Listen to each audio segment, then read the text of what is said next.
സുഭാഷിതം ചാനലിലേക്ക് എല്ലാവർക്കും സ്വാഗതം.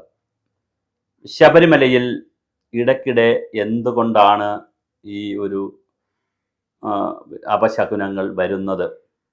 ഇന്നലെ അയ്യപ്പൻ്റെ ജന്മദിനം ഉത്രം നക്ഷത്രം. മകരവിളക്കാകാൻ വളരെ കുറച്ച് ദിവസങ്ങളേ ഉള്ളൂ. ഈ വളരെ കുറച്ച് ദിവസങ്ങളുള്ള സമയത്ത് തന്ത്രിയെ അറസ്റ്റ് ചെയ്യുകയും അദ്ദേഹം ജയിലിലേക്ക് പോവുകയും ചെയ്തിരിക്കുന്നു.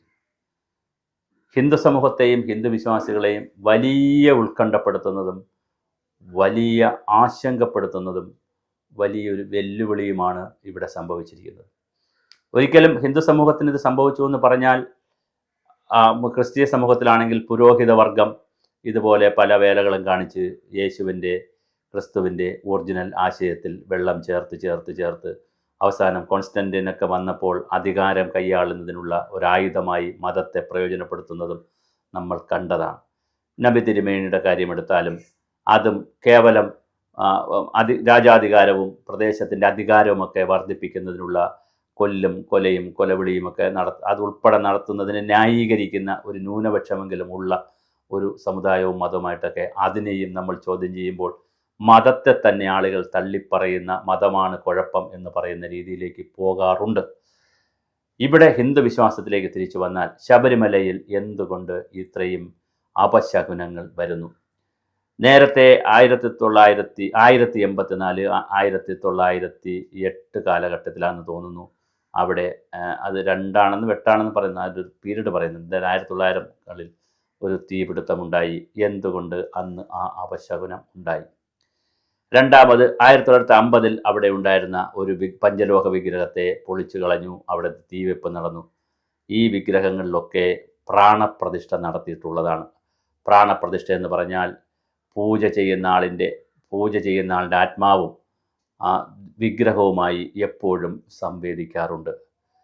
പൂജ ചെയ്യുന്ന എമ്പ്രാന്തിരി നമ്പൂതിരി നമ്മളിൽ നിന്നെല്ലാം വ്യത്യസ്തമായി ഈ പ്രപഞ്ചത്തിൻ്റെ ഊർജ സ്രോതസ്സുകളുമായി കറണ്ട് പോലിരിക്കുന്ന മൂലമറ്റത്തെ പവർ സ്റ്റേഷനിൽ കറണ്ട് ഉൽപ്പാദിപ്പിക്കുന്ന കറണ്ട് പോലിരിക്കുന്ന ഏറ്റവും ശക്തമായിരിക്കുന്ന ആ ഊർജ സ്രോതസ്സുമായി ഏറ്റവും കൂടുതൽ സംവേദനം ചെയ്യുന്ന വ്യക്തിയാണ് തന്ത്രി, അതുപോലെ തന്നെ പോറ്റി അല്ലെങ്കിൽ മേൽശാന്തി. അവിടെ മൂലമന്ത്രം ചൊല്ലിക്കഴിയുമ്പോൾ ഒരു ശില്പത്തിൽ മൂലമന്ത്രം ചൊല്ലി എല്ലാ പൂജാതി കർമ്മങ്ങളും താന്ത്രിക വിദ്യകളും പ്രയോഗിച്ചു കഴിയുമ്പോൾ അതിന് ജീവനുണ്ടാകുന്നു എന്നാണ് സങ്കല്പം. അങ്ങനെയാണെങ്കിൽ 50-ലെ ജീവനുണ്ടായിരുന്ന ആ വിഗ്രഹത്തെ എടുത്ത് അത് പൊളിഞ്ഞു പോയപ്പോൾ അത് പൊട്ടിച്ചു കളഞ്ഞപ്പോൾ അല്ലെങ്കിൽ അതിന് പോറലേറ്റപ്പോൾ അത് എന്ത് ചെയ്തു എന്ന് മുതൽ ഉള്ളത് ചിന്തിക്കേണ്ടതുണ്ട്. താഴമൺ കുടുംബത്തിൽ നിന്നാണ് തന്ത്രിമാർ വരേണ്ടത്. ഒരു പ്രത്യേക ഘട്ടമായപ്പോൾ താഴമൺ കുടുംബത്തിലെ മൂത്ത തന്ത്രിക്ക് ആൺമക്കളില്ലാതെ വരുന്നു. ഇതെല്ലാം ചർച്ച ചെയ്യപ്പെടണം. പിന്നെ ആ കുടുംബത്തിൽ ചില അസ്വാരസ്യങ്ങൾ ഉണ്ടാകുന്നു. അങ്ങനെയാണ് 2 സഹോദരങ്ങളുടെ മക്കളെ തീരുമാനിക്കുകയും അങ്ങനെ പലരും അവിടെ വരുന്നു. അതിലൊരു തന്ത്രി സ്ത്രീകളുമായി ബന്ധപ്പെടുത്തിയിട്ടുള്ള ഒരു സ്ത്രീ വിഷയത്തിൽ കൊച്ചിയിൽ വെച്ചൊരു ഹോട്ടലിൽ വെച്ച് അറസ്റ്റ് ചെയ്യപ്പെടുന്നു. ആ തന്ത്രിയെ അവിടെ നിന്ന് മാറ്റുന്നു. ഇടയ്ക്കിടയ്ക്ക് ശബരിമലയിൽ തീ പിടിക്കുന്നു. ഇടയ്ക്കിടയ്ക്ക് അവിടുത്തെ തേങ്ങാപ്പുരയ്ക്ക് തീ പിടിക്കുന്നു. പുല്ലുമേട് അപകടം നടന്നു. ഇതൊന്നുമില്ലെങ്കിലും ശബരിമലയിൽ പോകുന്ന പോക്കിലോ പോയിട്ട് തിരിച്ചു വരുന്ന പോക്കിലോ ഒരുപാട് ആക്സിഡൻറ്റുകൾ ഒരുപാട് പേർ മരിക്കുന്നു. എന്തായാലും ഓരോ സീസണിലും ഒരുപാട് അപശകുനങ്ങൾ നടക്കുന്നു.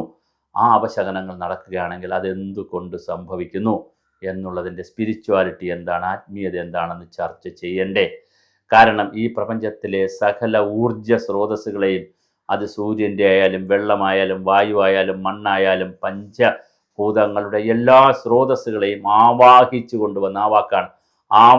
കൊണ്ടുവന്ന് അതിനെ താന്ത്രിക വിദ്യപ്രകാരം ഒരു വിഗ്രഹത്തിൽ ഒരു ശില്പത്തിൽ സമന്വയിപ്പിച്ച് ആവേശിപ്പിച്ച് ആവേഹനം നടത്തി അല്ലെങ്കിൽ ആവാഹിച്ച് അതിനെ ഒരു ജീവനുള്ള ഒരു വിഗ്രഹമാക്കി മാറ്റുമ്പോൾ പിന്നെ അതൊരു വലിയ ഊർജ സ്രോതസ്സാണ്. അവിടെ പാലിക്കേണ്ടുന്ന, അതുമായി ബന്ധപ്പെട്ട കുടുംബത്തിലുള്ളവർ പാലിക്കേണ്ടുന്ന അവിടുത്തെ മേൽശാന്തിമാരും കീഴ്ശാന്തിമാരും അതുപോലെ തന്നെ അവിടുത്തെ പരികർമ്മികളും അവിടെ പോകുന്ന ഭക്തജനങ്ങളും അവിടെ വിശ്വാസികളായി പോകുന്നവരും പാലിക്കേണ്ടുന്ന മിനിമം കാര്യങ്ങൾ ചെയ്യാതെ വന്നാൽ, അതിൻ്റെ പരിശുദ്ധി ഇല്ലാതായാൽ, അവിടെ അനുജ്ഞ ചോദിച്ചുകൊണ്ട് വേണം അവിടുത്തെ വിഗ്രഹങ്ങൾ എടുക്കേണ്ടതെന്നുള്ള ആചാരം പാലിക്കാതെ വന്നാൽ അവിടെ നിന്ന് പുറത്ത് കൊണ്ടുപോകാൻ പാടില്ല എന്നുള്ള നിയമം ലംഘിക്കപ്പെട്ടാൽ അവിടെ വളരെ കൃത്യമായി അനുജ്ഞ ചൊല്ലിയെടുക്കുന്ന വിഗ്രഹവും മറ്റു കാര്യങ്ങളും വീണ്ടും ചൊല്ലിയ അനുജ്ഞയെ നിവർത്തിച്ച് വീണ്ടും പൂജകൾ നടത്തി, ഹോമങ്ങളും പൂജകളും ഒക്കെ നടത്തി പഴയ പ്രതാപത്തിനേക്കാൾ ഊർജത്തിലേക്കും പ്രതാപത്തിലേക്കും കൊണ്ടുവരുന്ന ഒരു പരിഹാര പ്രക്രിയ ആവശ്യമുണ്ട്. തിരുവാഭരണ പെട്ടി ഭരണം അവിടെ കൊണ്ടുവയ്ക്കുന്നത് പന്തളം